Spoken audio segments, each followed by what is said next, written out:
Good morning. I'm delighted to welcome everybody here in the room and joining us online to the third of the plenary lectures at this year's European Congress of Radiology. This morning's lecture will be delivered by Dr. Raym Geis. Raym is a multi-talented man. His CV is huge. Briefly, he's a senior scientist at the American College of Radiology Data Science Institute, a professor of radiology at National Jewish Health and the University of Colorado in Denver, Colorado in the US. He has done a huge amount of work in the past in terms of artificial intelligence. He's a past chair of the Society for Imaging Informatics in Medicine. He's been on the Canadian Association of Radiologists Artificial Intelligence Working Group. He's an honorary member of USOMI, and so on and so on. He has done a vast amount of work in this area. He's also talented in other ways. He's a very rounded physician, having been board certified in neuroradiology, general radiology, and family practice. And Raym brings all the breadth of this experience to his lecture today. The reason I've invited him to speak to us on the topic of controlling our destiny, practicing ethical radiology in a world of AI and institutionalized medicine, is that a few years ago I had the great pleasure of working with Raym on a multi-society project attempting to define the ethical issues for the use of AI in radiology. And I found the way he led that project was deeply thoughtful, very calm, and very insightful. And for that reason, I've invited him to lecture us today on how we can be ethical radiologists in a world that's changing very rapidly under our feet. So without further ado, I'd invite Raym to the stage to give us his thoughts on this. Thank you very much, Professor Brady, and thank you all for coming today. So, he's already introduced me. These are my disclosures. When one of my loved ones is sick and they go to the doctor, I want that doctor to be brilliant, to be focused on my loved one, to bring the most recent and best knowledge that they've read, that they've stayed up on, that they're integrating all of the things that anybody learns as a physician to focus on this one patient that I care about so much. I want to be able to trust that patient, and I'd like to focus much of today's work on being trustworthy radiologists. If that physician decides they need an imaging study to help them treat my loved one, I want the radiologist also to be brilliant, to be focused, and to be up to date and paying attention and understand all the different possibilities that could go into interpreting that exam. If we're going to be trustworthy, there are sort of two parts. One is to be morally correct and the other technically.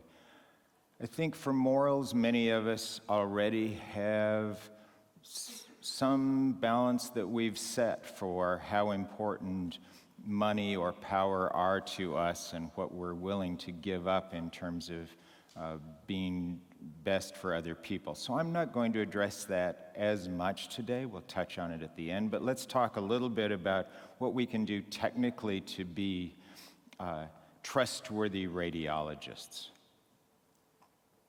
So, we all want to be trustworthy radiologists, right? And, work hard.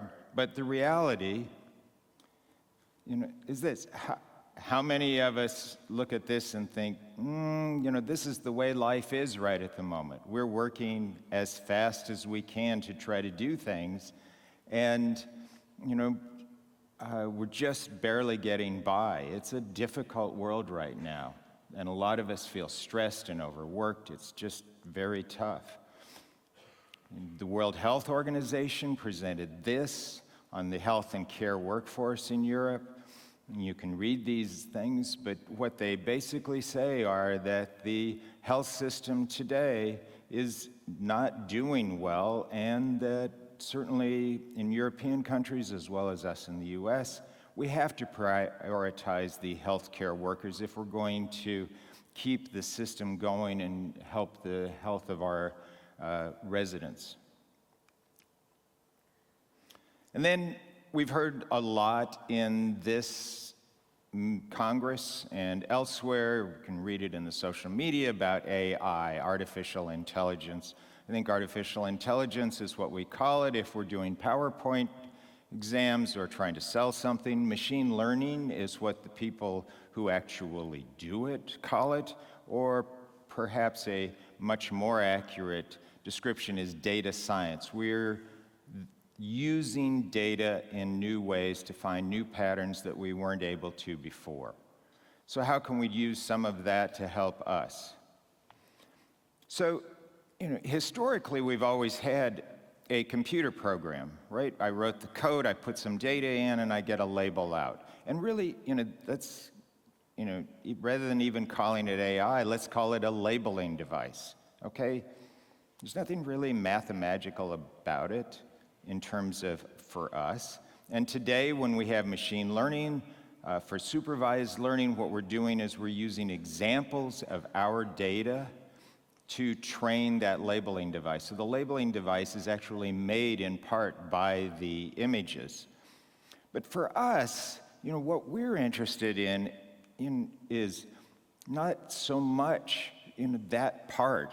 The important part to us is what are the labels, what actions are we going to take, and what results do we have for our patients and for us. And these are the parts that I think we as physicians or people in the radiology community should focus on.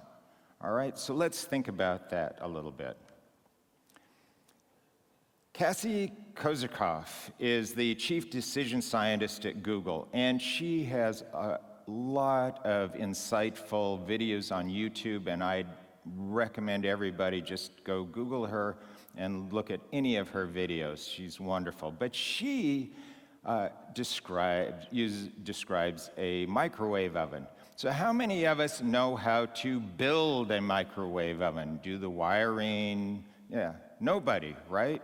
But how many of us have ever used a microwave oven, right? Almost all of us have.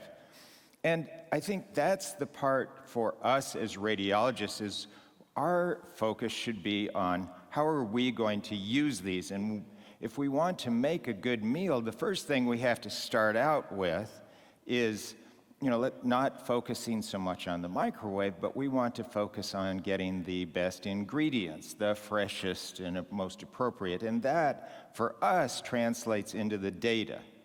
And for us, as radiologists, the best role we can play in making machine learning work is to understand our data at a much more granular level than we have in the past, and be sure that consistent and good quality data are available to put into the microwave. And then, the people who know best how to mix those ingredients and then when to use or not use the microwave oven to get something delicious for us to eat. So what kind of results do we want as radiologists to try to deal with, both being trustworthy and to try to regain more control of our lives? Well, certainly we want better patient outcomes or better, more efficient radiology departments and healthcare enterprises. But we also, for us, we want a better work environment, and we want more control over the radiology process, and ideally more control over our time and our money. So how are we going to do that? Well, a few of the things that we can do initially if we want results is let's use machine learning to eliminate the drudgery of our practice. The things that take a lot of our time but aren't really things that necessarily radiologists have to do. And certainly you'll see vendors and companies out there doing some of this now, but we need to try to work with them and emphasize that these are some of the things that we want. Any sort of measurement, let's have them do it. They'll be more consistent. They can include different types of measuring systems that we have, whether it's RECIST or your DEXA scans. One of the other things that I think will be useful is to look in the patient's record, just to scan the patient's record and say, well, I'm dictating and I've found a pulmonary nodule or a mass in the endometrium.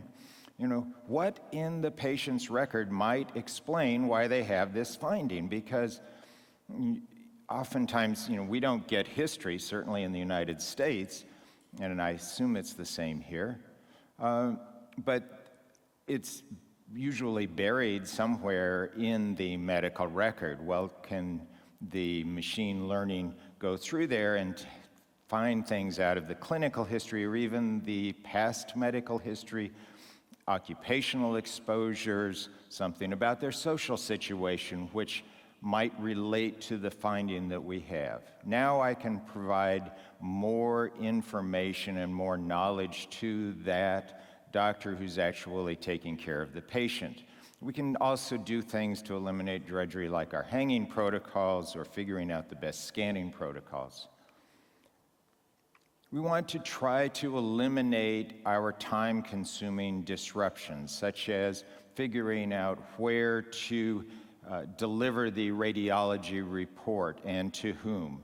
And perhaps one person ordered it and then they've gone off service and you have to reach somebody else, or a variety of different things that machine learning may be able to help us understand what's going on outside of our department to deliver those, or for helping us to figure out how to schedule radiologists so that all of a sudden if the emergency area is becoming very busy and we don't get interrupted, say somebody's trying to read all the regular cases, that they don't get interrupted repeatedly by the emergency cases. Perhaps we can predict that.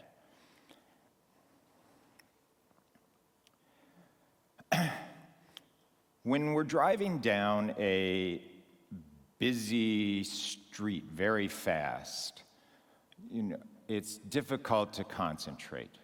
And we're worried about whether we're giving ourselves enough space from the car in front of us and what's going along on the sides. And, we've heard a lot about different kinds of automation and self-driving vehicles, but I think for us the same thing is the truly self-driving vehicle is a dangerous thing. In the United States last week, the government told Tesla that they had to turn off the self-driving software because it was killing people, including some of the drivers. But if you work in the industry for this, and you're not Elon Musk trying to sell it, but you're actually building the pieces, you call it highly automated vehicles, okay? Not self-driving, highly automated. And we would like to do highly automated radiology, and what we want is machines that will give us proactive support, anticipate errors that we might be able to make, so that I'm trying to, like a driver, keep my focus on the road in front of me. If I have these different kinds of proactive support in my car, it just makes for a less stressful drive. And that's what we want in radiology. We still want to be able to go the same speed, but we want it to be less stressful. So what sorts of things might a machine be able to do? You could detect when we're becoming less alert and we're not focused on the images, maybe reminding us to take a break. Assisting with pathology detection, certainly you see a lot of that out on the exhibit floors, or assisting in staging. But I think it's incumbent on us to try to define specifically, think proactively, what's the result that you want when you're sitting at the reading station in terms of the pathology detection? Is it going to circle everything or just circle things that might be subtle that you might miss. The same for staging. Is it really helping you with the parts of staging that the machine can help you with and allows you more time to do the parts that are important for you? I think delivering up-to-date literature relevant to the exam is something that we're seeing in other industries and certainly can be done for us. And like if I'm reading about a pulmonary nodule and I suggest something in my report about what I think it is, that the machine learning could deliver to me immediately things saying maybe some of the latest research that we've heard here at ECR about differentials or things you ought to think about to help improve your report or your diagnosis. And also then coordinating with others, just like highly automated vehicles can communicate with other vehicles potentially, and certainly in the future, so that we can be sure that we're all moving at the same speed and we're not going to run into each other.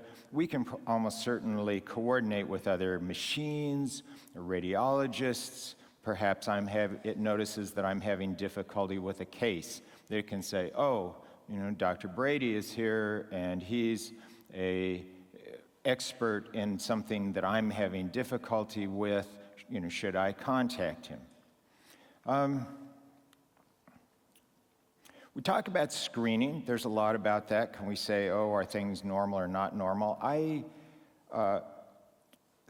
think that's a great idea, but I think that I don't want to rely on just one single machine learning model to do that. These models are very brittle right at the moment. As anybody who's put one in and is trying to use it, they break. They're giving you good results and then all of a sudden they aren't. But perhaps I can put them in a cascade, or I can have cascades of ensembles of these. And if it's normal in Model 1 and I send only the normals, and then Model 2 says, oh, it's still normal, and Model 3 says it's normal, then I can put it into the probably normal stack and I can have a radiologist read it. And we've seen anecdotal but very strong evidence that if you have a list of cases that are almost certainly normal, that you can read them much faster, and then whoever is assigned the ones with pathology knows that they're expecting to find abnormalities, and they're going to work a little more slowly, and we can divide up the lists. Patchy ground glass opacity. So that's what we first saw in COVID, and it went boom with the AI models saying, oh, now we can use AI to diagnose COVID because we see ground glass opacities, and a lot of those got publicity, and it was great. Ground glass opacities have been around a long time, and Gamut says there are 29 different causes of ground glass opacities. That's a long tail of diagnoses. Some of those are rare, but they're very clinically important. And these machine learning models that were diagnosing COVID certainly didn't take any of that into effect. And nowadays, most of the patients with COVID don't show up with ground glass opacity. So those models that were so famous back in 2020 really aren't that useful anymore. And I think this goes back to why we should not have autonomous radiology doing things in clinical medicine, because the machine learning knows the rules, but radiologists know the exceptions. And this is vitally important for taking care of patients. If I'm going to trust you, the radiologist, to take care of me, I want you to know not just the rules, but have the awareness of all the subtleties that go on that make our practice so challenging, but also so fun. If we're going to run machine learning in our busy clinical practice at scale, very busy, we need a lot of different parts, okay? All of these things. And radiologists are really only partially involved in just a few of these. mostly in terms of collecting or understanding the data, and also then in terms of monitoring that the results coming out of the machine are accurate or that they have some clinical efficacy. You have that bright, shiny thing in the middle, the machine learning model, and that's what gets a lot of hype and gets publications. Honestly, as a radiologist, and dealing with AI, I have to tell you, I'm just not that focused on the models. The models change all the time. They're almost ephemeral. I can have a really great model, and tomorrow, 2 kids in a garage are going to build a new model that's better than this one, and I'm going to lift that one out and put another one in. But the system, to make sure that data are consistent and going in, and that I'm monitoring everything that's coming out, that's the important stuff for us. That's where the results are. So I want that great big system, and I go to my CEO at the hospital, and this is the sort of look I get. Really? You want how much money and all those people to do what? And so what that person is interested in is value. And so now we as radiologists have to explain how doing these things are going to improve value for us. So some of these we can say, I can get better volume. That's something we can measure, and that's being measured now, and frankly, that's probably hurting us. Service, part of that is how fast we're going, but there are other things in it. Cost, it's something that people measure all the time, but it turns out probably to be more difficult to measure than often we realize. And quality, how are we measuring quality? And this is, I think, one of the huge places where machine learning is going to help us going forward. So right now, at least in our hospitals in the US, the faster you're reading and the more you're reading, that's your value. Okay, so how many CT exams I'm reading per hour, and if I'm reading 12 or 16 or more an hour, then I'm more valuable than the person who's only reading 6. That is not a recipe for trustworthy radiology. It's certainly making us all stressed about how this works. So what we want to do is change the value matrix.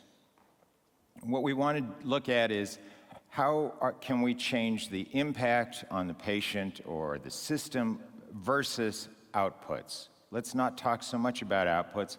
Let's talk about our outcomes on patients, on the enterprise, and on radiologists. To do that, we need to try to look at a lot of different kinds of data to figure out how well the patients are doing. In other industries, data like this are bought and sold every day and used to try to influence us, right? To make us buy something or to understand something else.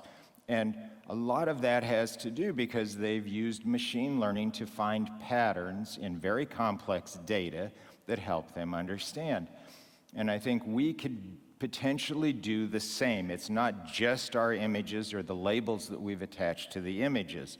We can use other medical data, but we definitely should use other data about the patient, which are available. Other people are buying and selling it and using it, and I don't think it's unethical for us to try to use some of those data to help find us. If I want to find the best neurosurgeon to do my back surgery, what I want to do is look at other people who've had back surgery, and from the day they've had their surgery, I'm just going to look at their Google searches. And if the surgery worked great, they're not going to Google back pain anymore. But a lot of people, 6 months later, all of a sudden you start hearing, they're searching for back pain. And then they're searching for failed back syndrome. And then in the United States, they're searching for malpractice attorneys. I mean, these data are out there. They're fairly robust. We can look for these sorts of things to identify how well the patients are doing related to different ways to approach radiology. Now, this is very complicated, and in one sense it's intimidating, but this is how we need to try to use information to demonstrate our value.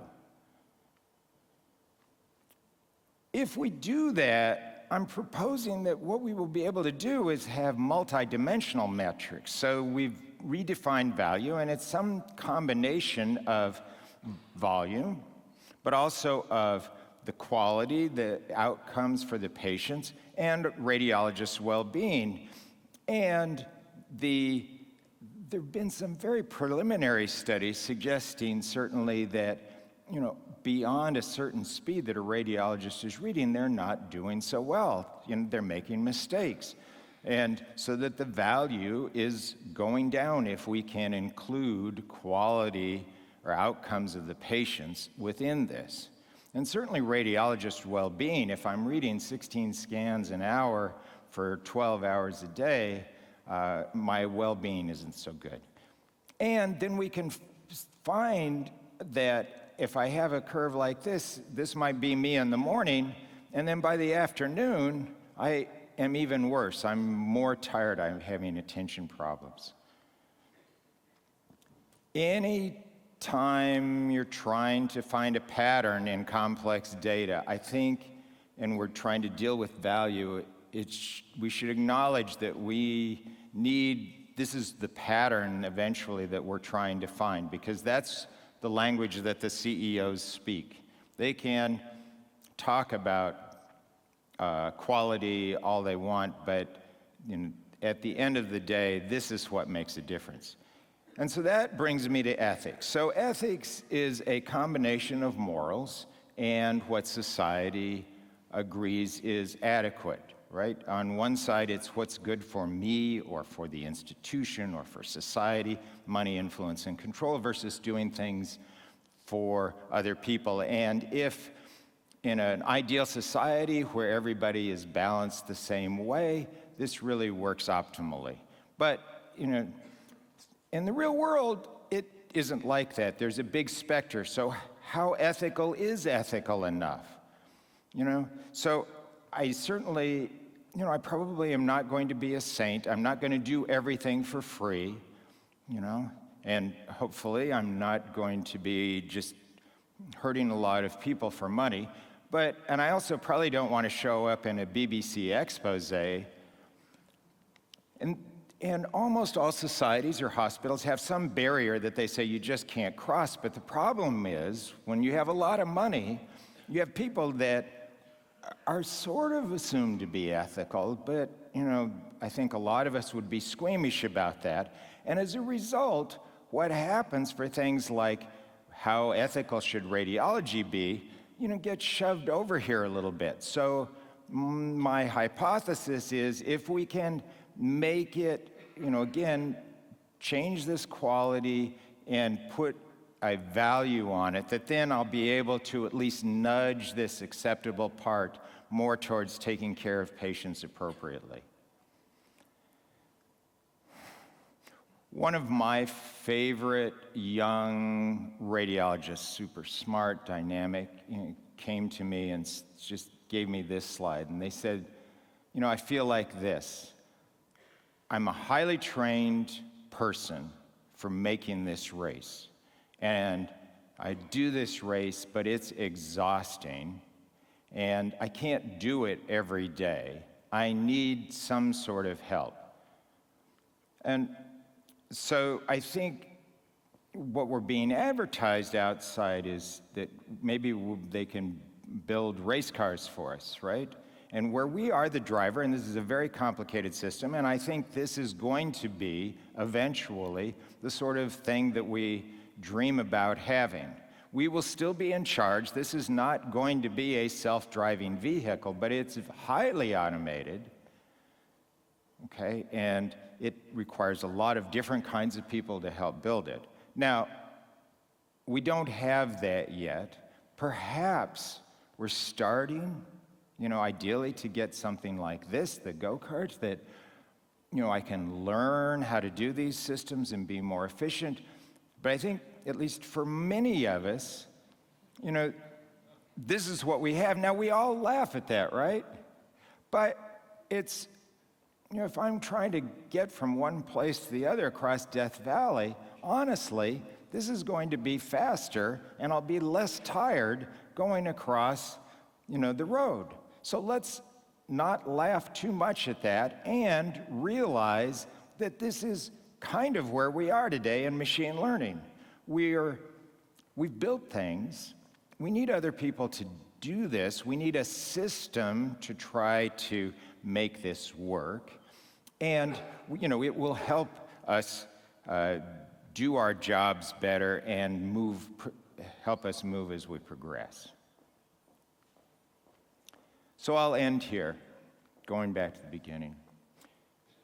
Eventually, to the conference here, we have the cycle, right? Yes, this is my loved one, but someday, something's going to happen to me or you. And all of a sudden, our lives flip in a second from being the provider to being the providee. And we are going to the physician, and we are looking to say, can you treat me? Can you take care of me? And I want to be able to trust that person that's going to take care of me in a very terrifying time. And so I hope all of us can try to keep that in mind as we move along. Thank you very much.